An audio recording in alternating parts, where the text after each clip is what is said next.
Quick question, what's the most successful movie of all time? Well, if by successful we mean the one that got more bucks at the box office, easy, that's 2009 Avatar by James Cameron with almost $3 billion. But that's not technically correct. That place maybe should go to 2008 Iron Man, as it kicked out the MCU, the biggest movie franchise in history, earning almost $30 billion. But no. Wait, those movies cost more than $7 billion to make. We are talking a return of investment of almost 4.2, which is good, don't get me wrong. If I told you that, for each dollar that you gave me, I will, in return, give you back 4. That would be a good deal by any metrics, but wouldn't sound better if I said instead that for each dollar you gave me, I would give your in return $4,143.98. Well, now we are talking. That's basically the situation that Greg Hale found himself in 1998 when Eduardo Sanchez pitched him The Blair Witch Project, a movie that would not just go on to be the most profitable movie in history, but one of the most influential movies of the 90s, kicking out a new way to market movies and its own new genre of storytelling, and which was able to accomplish all that with the equivalent of a Walmart electronics department equipment on a budget of 2.5 peanuts. Oh,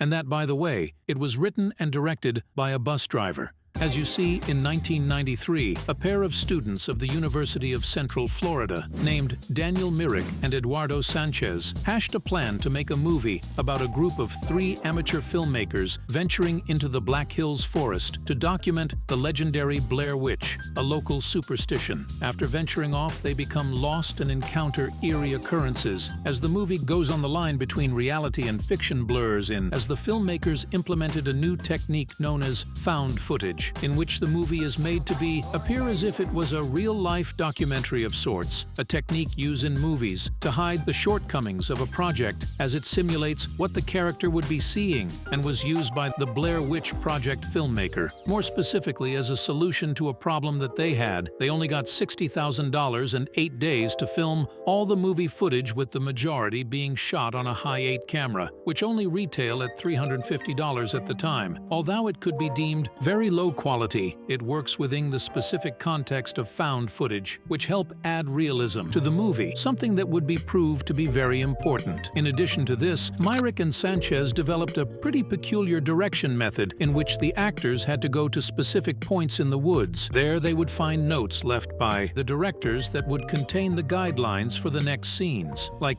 what was the conflict, where they are heading, in which point of the story they are. And from there, it was their responsibility to fill the voids.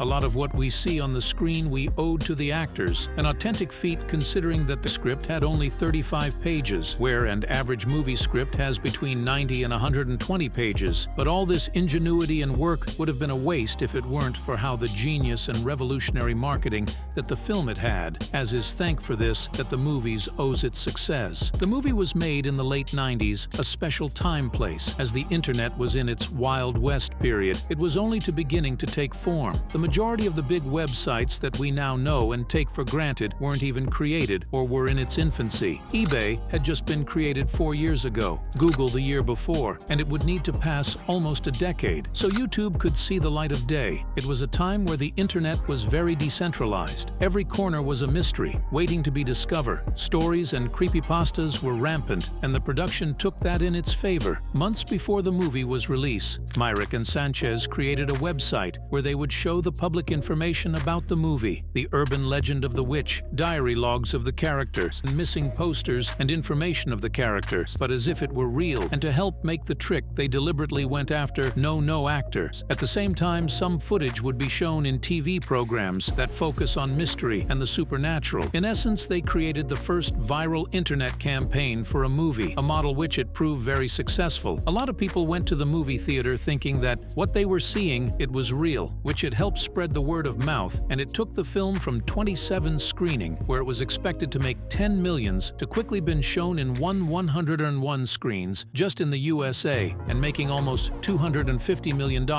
worldwide, surpassing even the money collected per screen of its contemporary Star Wars Episode I. Myrick, Sanchez, and the distributor were left with its jaws on the floor, and Hollywood took note of its success. Back there, promoting a movie through the internet was not even in the back back of the mind of the executives, but after the Blair Witch Project. This change, at a point where today all the major releases, and some smaller, have been campaigns on the internet, with the difference that a lot of this evolve and now tend to happen with special events in the real world where influencers are invited to make TikToks or similar videos with those events as the background. But probably its most notorious impact was felt in the early 2010, where the found footage would be in everyone's mouth with titles like the Paranormal Activity franchise, Cloverfield, or Project X, which would go on to replicate Blair Witch's success.